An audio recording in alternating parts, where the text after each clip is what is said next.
This Ag Business Update brought to you by American Implement, indebted to the past, committed to the future. In a moment, Cortney Cowley with the Kansas City Federal Reserve. S&S Trailer Sales, with 2 locations in Ness City, Kansas, is where everybody goes to buy or rent trailers. They feature the all-new, all-aluminum Mauer grain trailer with all of the electric options, the easy-to-load detached trailers, and a huge stock of header trailers. At the West location, you'll find bumper pulls, goosenecks, and oilfield specialty trailers, along with flat and utility beds for pickups. S&S Trailer Sales in Ness City and on the web, but remember, you do have to spell out the and.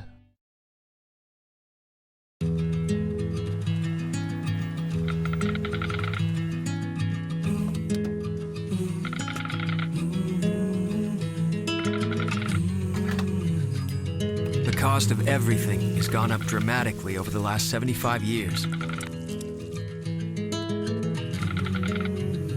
With one exception: keeping electricity affordable. Wheatland Electric, delivering energy for life, your Touchstone Energy Cooperative.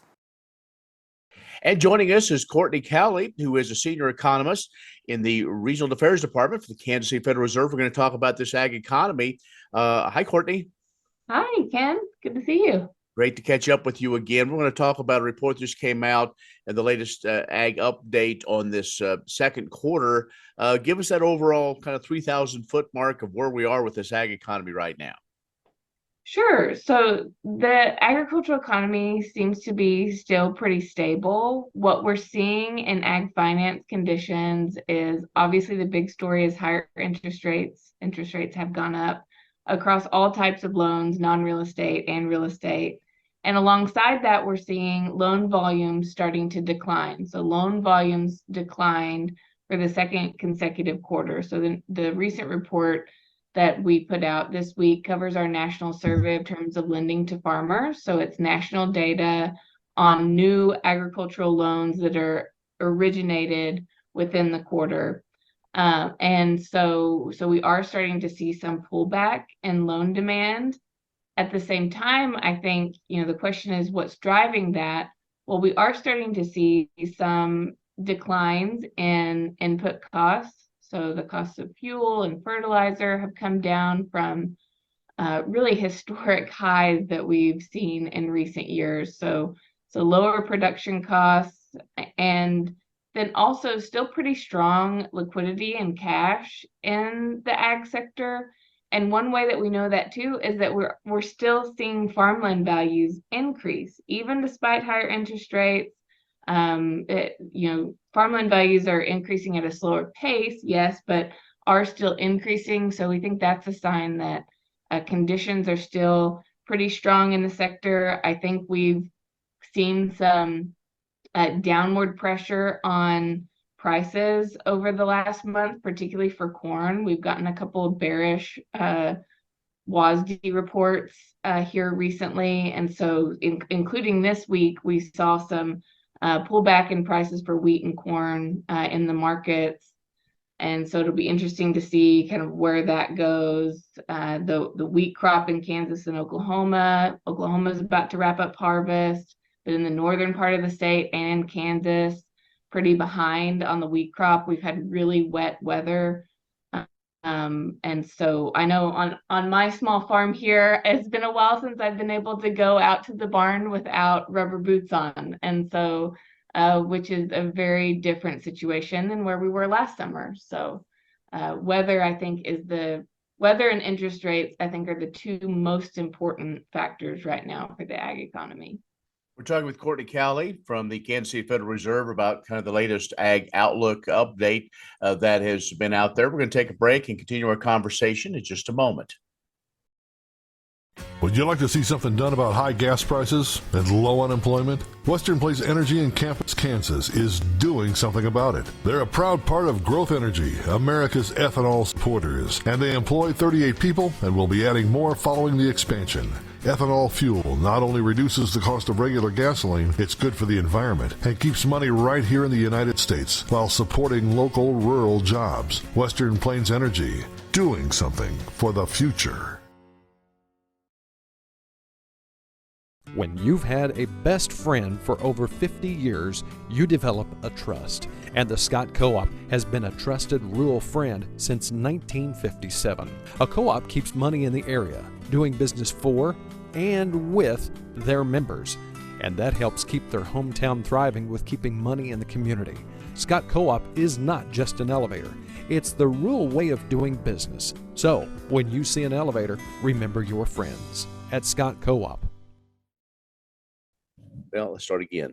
False start. My timer again. 3, 2, 1. And our guest is Cortney Cowley with the Kansas City Federal Reserve. She is a senior economist in the Regional Affairs Department. And Cortney, as we look at what's going on, let's talk about the strength of banks. And, we saw a report out from the Economic Research Service that said, the challenge for the bigger farmers isn't quite so much as what these smaller farmers are, but piece all that together of the strength of lending opportunities for banks and just the strength they've had in going through some of maybe the challenges we've seen, especially here in the Great Plains and High Plains. Yeah, I think that it has been challenging with kind of major swings in interest rates. That always creates challenges, and with the volatility we've seen in markets, kind of starting with the pandemic and then the war in Ukraine, and then now that's created just, at the very least, a lot of uncertainty for agricultural producers and also agricultural bankers. From what we're seeing, though, agricultural banks have still been very well positioned. Net interest margins have improved. One of the things that got the ag banks through the pandemic, they did pretty well with servicing farmers, even with the Paycheck Protection Program and generating revenues from that. I think that the main thing, the main difficulty we're seeing now is we are starting to see loan demand start to fall off. On the other side of bank liquidity is deposits, and I think that's also been one difficulty as well. With higher inflation, people are spending more money and maybe not depositing as much. So we have started to see some weakness on the core deposit, kind of that core funding side for banks. And so that's something that we're monitoring very closely. But as of right now, agricultural banks, funding is still very strong, still very much able to lend to producers that need that financing. And so not too concerned right now, but definitely monitoring it very closely. Well, before long, a lot of producers will be going to their local banks and or Farm Credit or whatever to talk about operating loans. And are we going to see interest rates higher, lower, about the same? I mean, again, not to put words in your mouth, but it seems to be kind of rolling up and down and deciding on what position banks need to be, because we look at where we were a year ago to where we are now. It's a bit of a reprieve, but still not what we were used to, say, pre-pandemic. Right. And I think that, anytime a question about the future path of interest rates, obviously I don't have any control over that, but I can direct people to what we call the dot plot. So if you just Google the FOMC dot plot, that gives a pretty good indication of at least a range of where FOMC participants are. And I think that they do communicate that pretty clearly, what they think might happen toward the end of the year, maybe another couple of rate increases, because we still, even though we did get a really good CPI inflation report this week that did show inflation for consumers slowing, and a big part of that was on the food and energy side.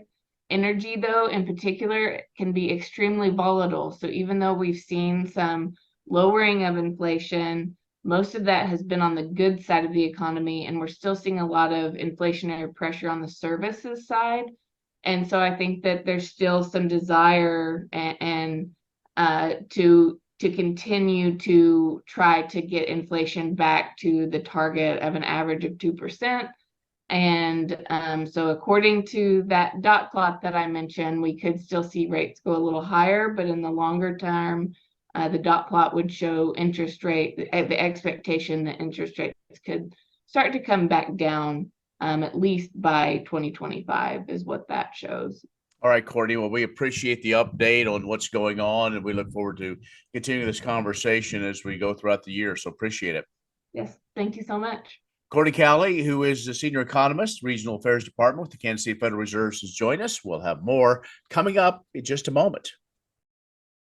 Wolfter Construction and Irrigation has been around a long time, and a lot of folks have trusted them to design, build, and service all sizes of commercial and on-farm storage for grain and equipment. Wolfter is also known for their outstanding irrigation division, where they stock a complete selection of nozzles, regulators, drops, gear drives, electrical, and structure components. Looking for an electric motor? Wolfter has a large selection in single and three-phase. Next time, reach out to the pros who have decades of experience at taking care of business the right way. Wolfter Construction and Irrigation. KBUF Radio has agriculture information for you weekdays beginning at 6 with Agriculture Today, and 7 to 11. It's the KBUF Morning Show, where we talk with newsmakers, have weather information, as well as market analysis and all kinds of agriculture information to help you make good decisions on the farm and ranch.